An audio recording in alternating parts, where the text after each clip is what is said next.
Cool. Let's continue and wrap it up. I think we don't necessarily need the full session anyway, but just to extend on the previous point, right? So we have notifications that we can update in real time based on unique identifier. We can also, of course, avoid this and actually have seemingly identical notifications, but multitude of them. And you can also organize and stack them. There are many more features that are available, but I just point out some of them that are the more obvious ones. It's also, you can kind of over-engineer in terms of notifications if you like, but it's still worthwhile just to explore what we have.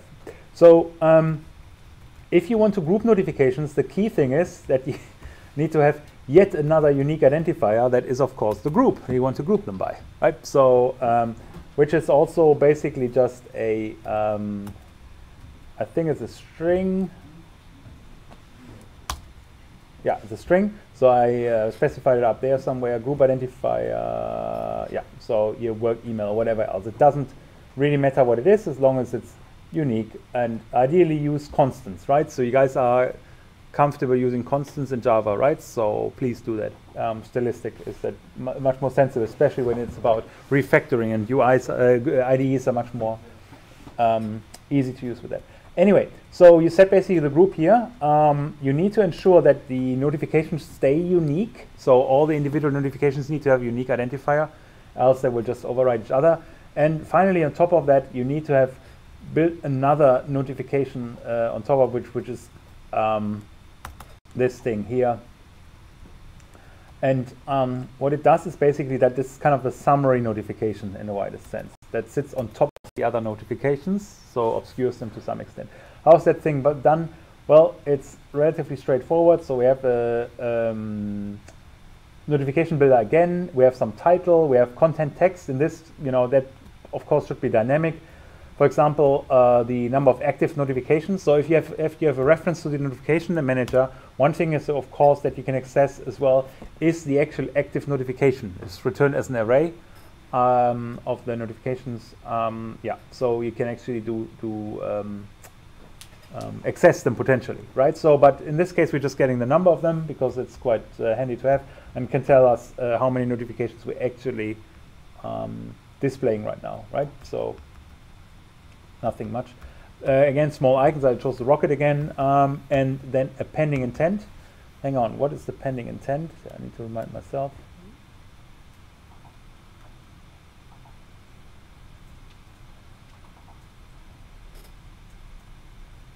It's the same point to the URL. Let's see if we can do it without. So it has different behavior there. I haven't tried that. So, and then of course we also need to add this intent to the actual group. So again, all the intents need to, all the notifications need to belong to the same group.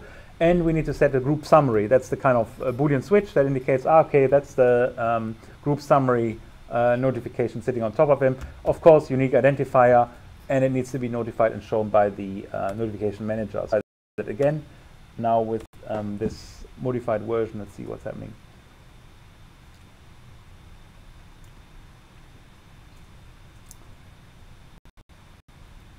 Apologies for my Gradle, it's a bit slow. We'll learn soon why it is slow.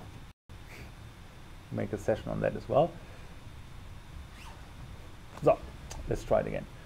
So I think if I just press the button, nothing will happen. Yeah, because the URL is not specified, so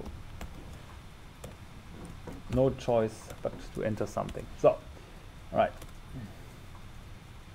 Set notification. Ah, cool, something is coming up. So if we send another one,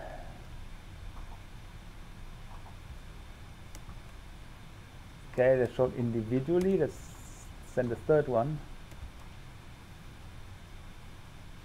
All right, they are grouped up there. This one is not grouped.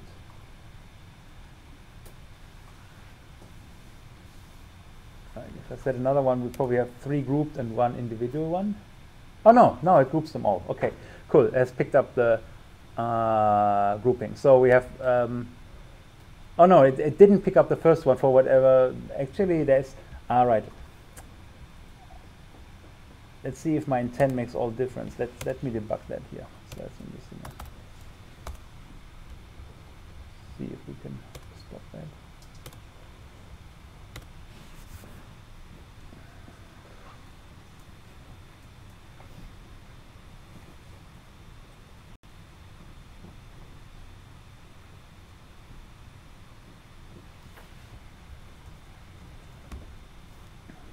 we start grouping earlier. That's probably also one. So let's see. Okay, we're back.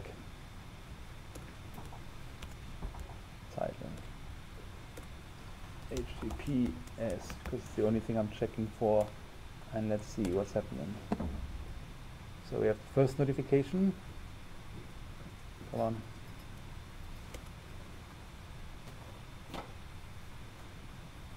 That is not grouped. Right, doesn't group the first two ones. Okay, so the intent doesn't seem to matter. It's probably more about this one here. So it needs to group from the first notification onwards. There we go. Let's try that.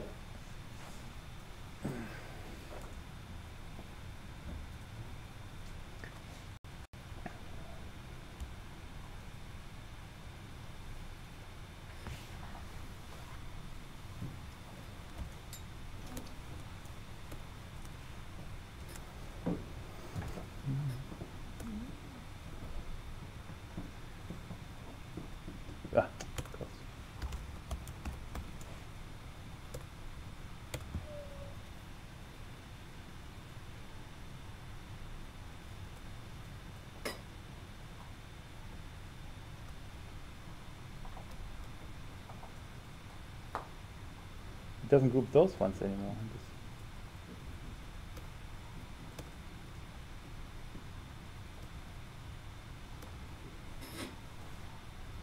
It groups those ones here. I didn't have that behavior before. That's interesting. At least I didn't see that behavior before. So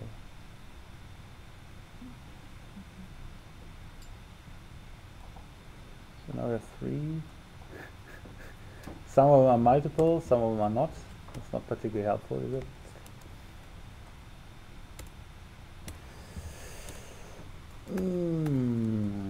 So if we have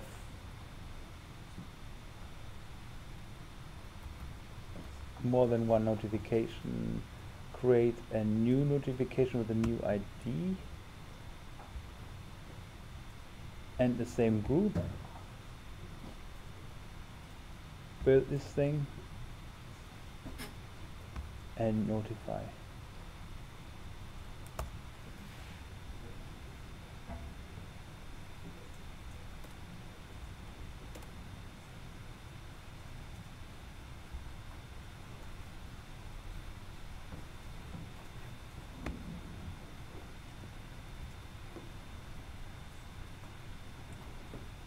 It's the main activity.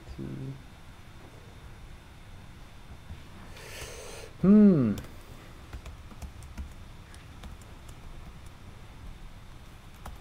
many. Just send one first, see what's happening.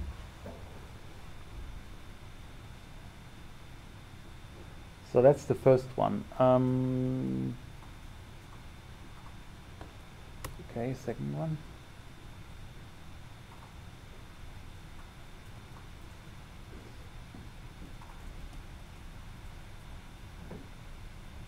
They're grouped now.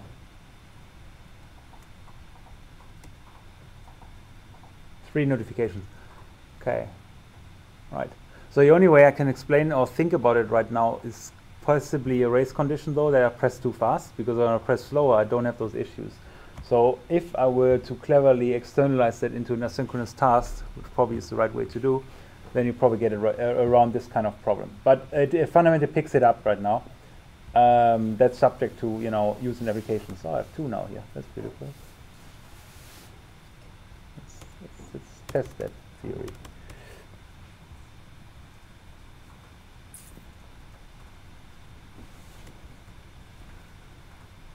They are all individually picked up, so interesting. Oh God. Some of them. Yeah, I probably need to externalize it using asynchronous tasks or something like this. But fundamentally, we have kind of a conception of how it works. So the key components is to have unique identifiers per notification, have a group associated with all notifications, and one final notification that follows the previous notifications that contains this group summary switch. then you get this collapse notification. So relatively straightforward and not the massive modification to actually do it. As you see, a bit dodgy right now, but we get there. So one of the other things that we can of course do is to cancel notifications. So for this purpose, that's relatively straightforward. You get a reference to the system service and just call cancel. So you can either cancel again by notification ID.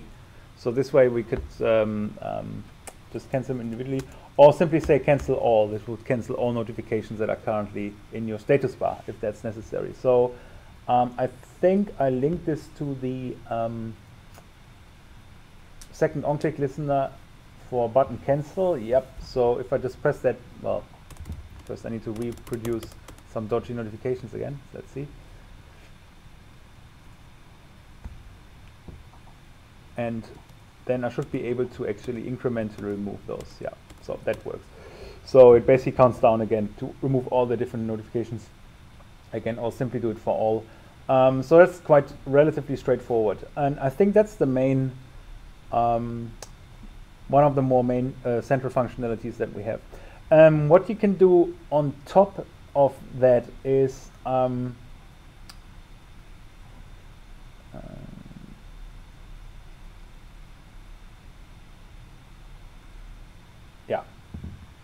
on top of this, you can also have some sort of inline interaction with notifications. So the idea is there, okay, what happens if we have a notification and we want to reply within the actual message area, right? So that would be the question. And how can we do that is, let me see if I have that piece of,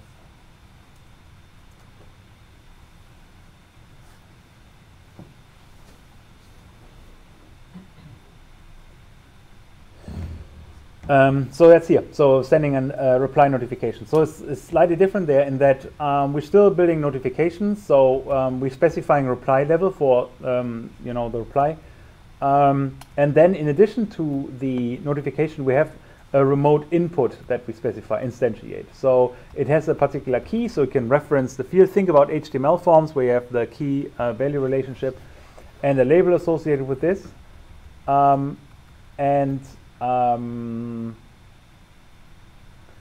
you attach this, hang on, where is it?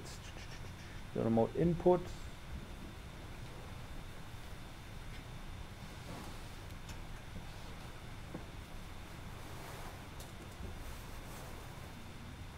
Ah, there you go. Right. So first you create then the pending intent for the results. In this case, get. So that's basically what's happening when you press the button, start a broadcast receiver. We're not dealing with this right now. But more important is the reply action. So what's the action? It's basically a new concept also from the notification class. And what you do there, you attach this remote input. So you specify the input field with unique identifier and what it should label by, show by display. And then you have a title. That's the title of the button that should show up in the notification, as you will see, hopefully. And then the remote input object is associated with this as well. And then you add this action to the previous builder. So it's kind of an incremental build up. Here's the builder, the notification builder. And we add an action which we create here. And then we create a second action for the sake of it. Hang on.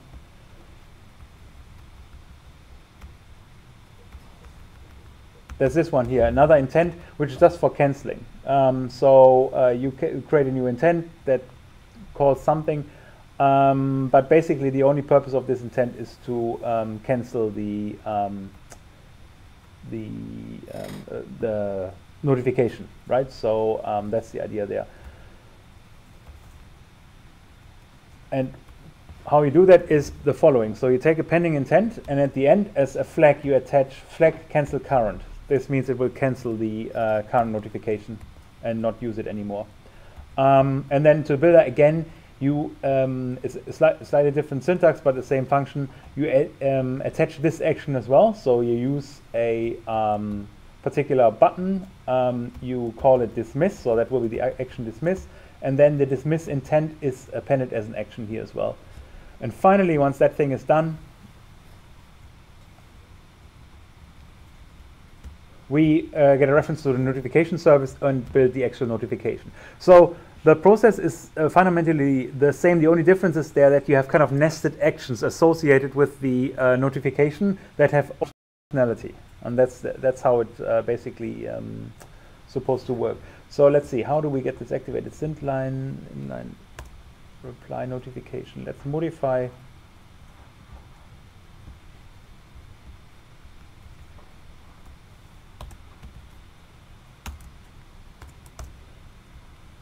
this button handler, on-click listener, and then see what's happening.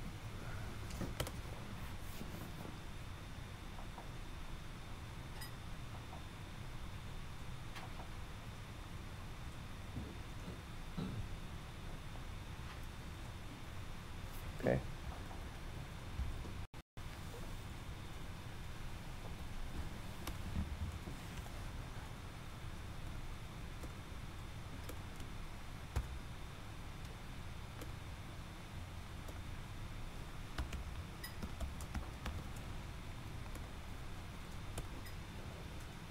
Everything goes, there you go. So you have this inline notification thing.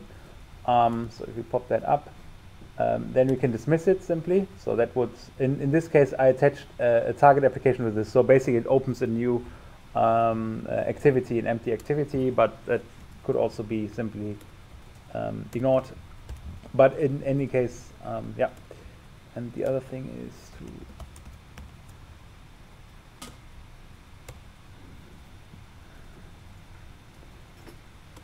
press on reply. So then you see this reply ability. So you can enter your reply here. That was prefixed, and that would be yeah, one possible way of interacting.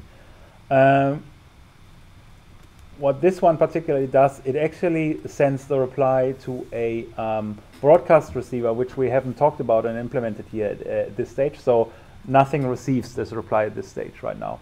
But I can tell you what it's supposed to do. Hang on, where do we have it?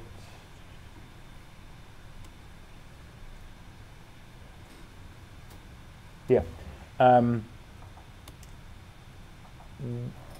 When you basically send this pending intent, it's supposed to send it to a broadcast receiver with a request quote 100, and the broadcast receiver is called notification receiver, and it should basically then just process the content and send a response to the notification. That is not implemented at the current stage, but that would just mean that the notification would terminate. Right now it's basically just waiting for that response eternally. So I haven't come around finishing that up yet. But so that's just some of the pointers that is potentially possible. So we can show simple notifications, we can show, we can group notifications to some extent, and we can also think about inline responses to notifications as well. So if you write your own messaging app, of course you need to build the entire app and the infrastructure associated with this to deal with this. But at least from a UI point of view, that's roughly how you stitch things together. So that's one pathway. Looking at few characteristics. So we looked at the individual flags. Of course, there are special cases for various purposes. So if you have, for example, foreground services, I can just bring that up. The Android API is quite rich in exceptions. That means this is only a subset of all the functionality that's, of course, available. But if you have, for example, a media browser service, one of the key requirements is basically that you keep the notification associated with the service at all times. So you basically tightly link it to the service. And last session, we briefly talked about bound services. That would be a classical example for this, where a notification or binds to a particular service or starts the service, and basically a service persists as long as the notification exists, because the notification is a client to the service then. That will basically be the idea. But there are different models of achieving this, so you're not required to do it this way, but it's a very, very special case where you basically say, when you link to a service is started and it's kept alive as long as the notification persists. So yeah, I will not go to the details here because it's super specific to that particular use case, but you'll find it under the Android guides for topics under media apps. So if you want to deal with media apps, there is the instruction of how to build a media browser service, as they call it. And then you can set a lot more options basically that you have. And one of the things, there's also, of course, that you have a certain expectation for real-time response. That's why the notification is also quite a bit different there, because it needs to deal with the real-time nature of the services. It's the foreground service that's associated with. Set cancel buttons, actions, icons, and visibility. Some of the elements are similar, but many are not. So slightly different use cases there. So notification doesn't equal notification necessarily. So we briefly talked about this. I just put it up here as a kind of snippet again, also for easier review. So if you create a notification for a particular purpose and you want to attach multiple actions, we just saw reply and dismiss example actions. That's how it's meant to be. Basically, you chain the specification. So that's the core notification, and then you can chain all the individual actions. You provide an icon from your resources, then some string representing the text, of course, and then the pending intent that is activated upon pressing this, right? So accepting, rejecting, ignore, classical telephone call style stuff. And then again, you get a reference to the notification manager and actually send the notification out with a unique identifier that you can use and consume afterwards. So that's basically what this whole inline response thing kind of builds on, right? So that you have individual actions that you can associate with the individual notification. So the other thing that's also available is expandable notifications. So if you set the big picture style or set the style to big picture style and attach a big picture, surprise, surprise, from your resources, you suddenly get bigger notifications, right? They expand further. You may have seen that before. Did any one of you see that before for certain apps? Any example in mind? Spotify does it. Spotify. Okay, cool. Yep. So that would be the big notification. So that's quite straightforward. It's really a matter of configuration plus having the assets, and it would expand accordingly. And you can, of course, set more functionality, of course, as well. That's a bit artifacty here. So you can also collapse notifications at the time of posting. So previously you just looked at group notification, where you basically group notifications dynamically when they are actually posted. But here it's when you from the get-go want to already have a set of notifications posted. You can do that, of course, as well by using the add line mechanism there as well. So the add line call, that's another combination. Notifications, of course, will become super interesting when you think about Android Wear in the widest sense. So having any of the functionality there, then you can interact using key class. There's the wearable extender that allows you to access functionality from that device in particular. Another feature is the use of voice input. For this purpose, you use remote input class. We just did it as well for remote input for capturing the user input.